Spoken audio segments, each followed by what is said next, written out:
आज हम class 10th का चैप्टर 5 करेंगे। पिछले वीडियो में आपने देखा होगा क्वेश्चन नंबर 1 to 5 हो गया था 5.2 का। आज हम क्वेश्चन नंबर 6 से करेंगे। तो क्वेश्चन नंबर 6 हमें क्या कहता है, check whether -150 is term of AP, और ये हमें एपी दे रखा है। तो क्वेश्चन में हमें ये देखना है क्या -150 इस एपी का पार्ट है। तो सबसे पहले हम एपी का ए लिख देंगे। ए क्या होगा, फर्स्ट टर्म यानी 11। फिर एपी का डी क्या है, डी होगा 8 - 11, 8 - 11 जो आ जाएगा हमारा -3। डी -3 है, ए 11 है। अब हम ए एन वाले फॉर्मूले में ए एन इक्वल्स टू 150 डालेंगे। एंड अगर एन की वैल्यू इंटीजर आती है यानी कि -150 किसका पार्ट है, इस एपी का पार्ट है। एंड अगर एन की वैल्यू इंटीजर ना आके कोई पॉइंट में नंबर आता है, कोई डेसिमल में नंबर आता है, यानी कि -150 इस एपी का पार्ट नहीं है। तो ए एन का फॉर्मूला क्या था, A N equals to A plus N -1 into D. यहाँ पे ए एन है हमारा 150, ए कितना है 11 प्लस एन -1, एन हमें नहीं पता, डी है हमारा -3। तो ये हो जाएगा 11 प्लस, ये ब्रैकेट खुला, -3n and minus minus plus 3, 3 + 11 14 plus minus -3n equals to -150। 14 को इधर लेकर जाएंगे, -150 -14 इक्वल्स टू -3n।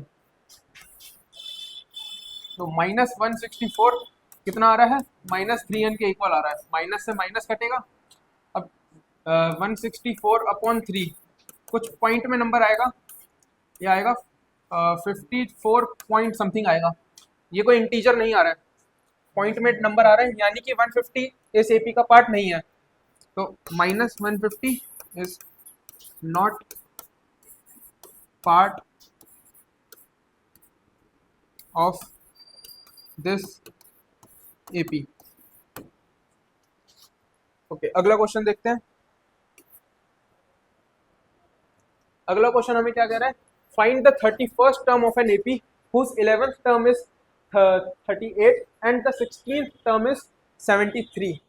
क्वेश्चन क्या कहना चाह रहा है, क्वेश्चन कह रहा है, क्वेश्चन में हमें 11th टर्म दे रखी है, 11th टर्म यानी कि A11 दे रखा है विच इज 38, एंड हमें 16th टर्म दे रखी है यानी कि A16 क्या है 73। A11 का फॉर्मूला क्या होता है, an का फॉर्मूला था a into A plus N -1 into D.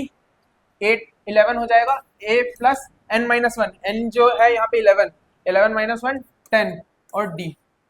ऐसे ही सिमिलरली A16 हमारा a प्लस 15d हो जाएगा। एंड हमें इसमें फाइंड क्या करना है, फाइंड करना है 31st टर्म।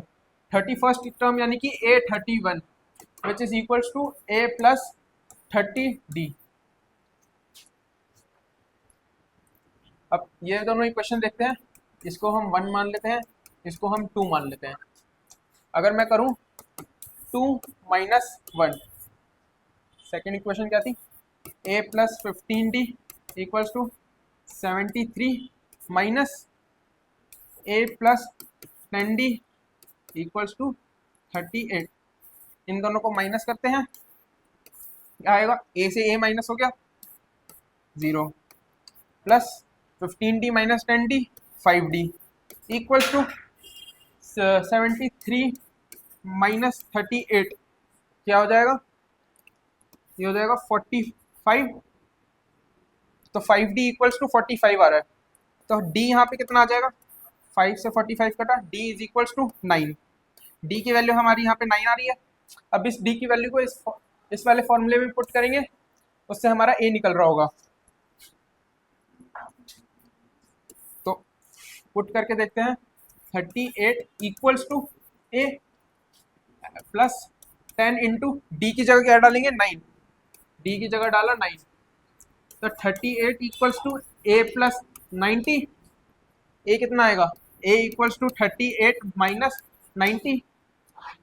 तो a आ गया हमारा 52 माइनस में, a निकल गया, d निकल गया, निकालना क्या है A31,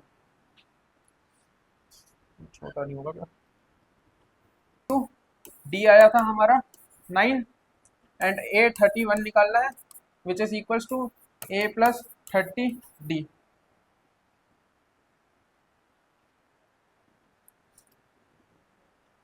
तो a की जगह हम डालेंगे -52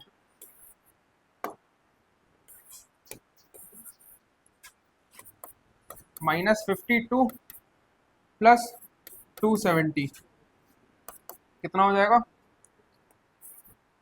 218। तो A31 हमारा 218 आ गया आंसर। 218 होगा ना। हाँ, 8th क्वेश्चन देखते हैं। 8th क्वेश्चन क्या कह रहा है, an AP which consist of 50 terms. AP के अंदर 50 टर्म्स है जिसके थर्ड टर्म क्या है 12। एपी का थर्ड टर्म हमें 12 दे रखा है एंड लास्ट टर्म इज 106।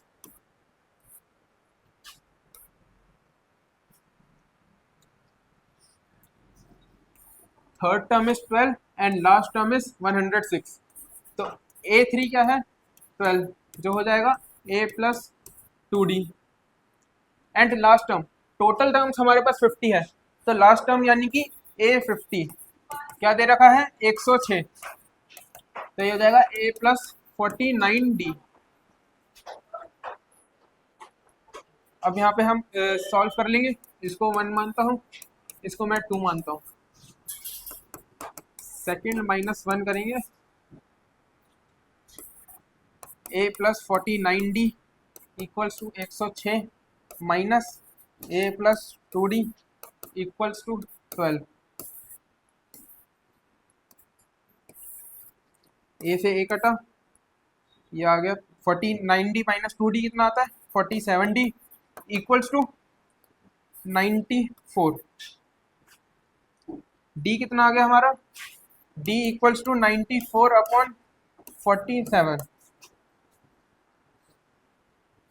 अब इसमें हमें निकालना क्या है, फाइंड 29th टर्म, यानी कि इस एपी की 29th टर्म निकालनी है। A29 क्या होगा, A29 equals to A plus n-1, 29 - 1 28D।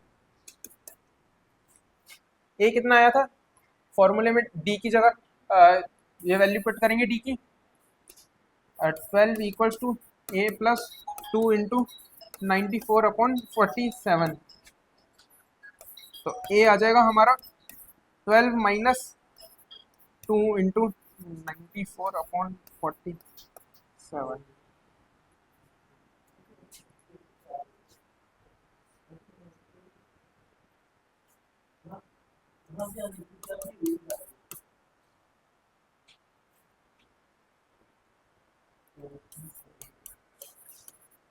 On 40। तो ए को कैलकुलेट करेंगे, एलसीएम लेंगे 47 आएगा, 12 इंटू 47 माइनस 2 इंटू 94 किसके इक्वल आ जाएगा, ए के इक्वल।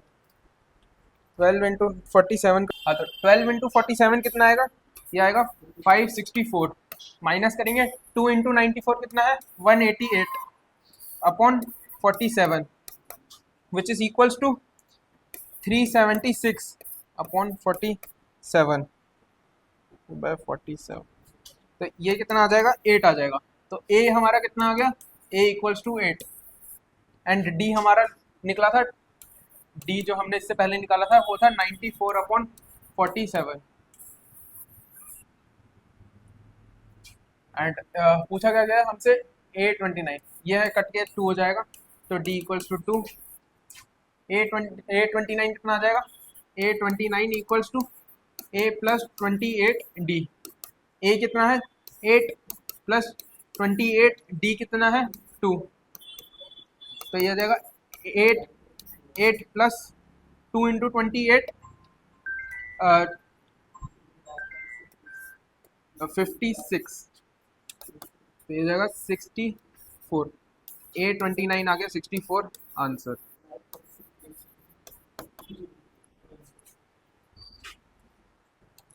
एट्थ क्वेश्चन देखते हैं। एट्थ क्वेश्चन हमें क्या कह रहा है, an AP consist of 50 terms of which third term is 12। ये तो हो गया। क्वेश्चन क्या कह रहा है हमें, third term and ninth term of an AP are 4 and -3 respectively, 4 and -8 respectively. So third term दे रखी है यानी कि A3 equals to 4 and 9 term क्या है -8, A9 इक्वल्स टू -8। A3 क्या होता है A plus 2D and A9 होता है A प्लस 8D। इसको 1 मानते हैं एंड इसको हम 2 मानेंगे। जब हम 2 - 1 करेंगे A plus 8D equals to -8, इसमें से माइनस करेंगे A plus 2D equals to 4, तो A से A कट जाएगा, बचेगा क्या 6D इक्वल्स टू -12।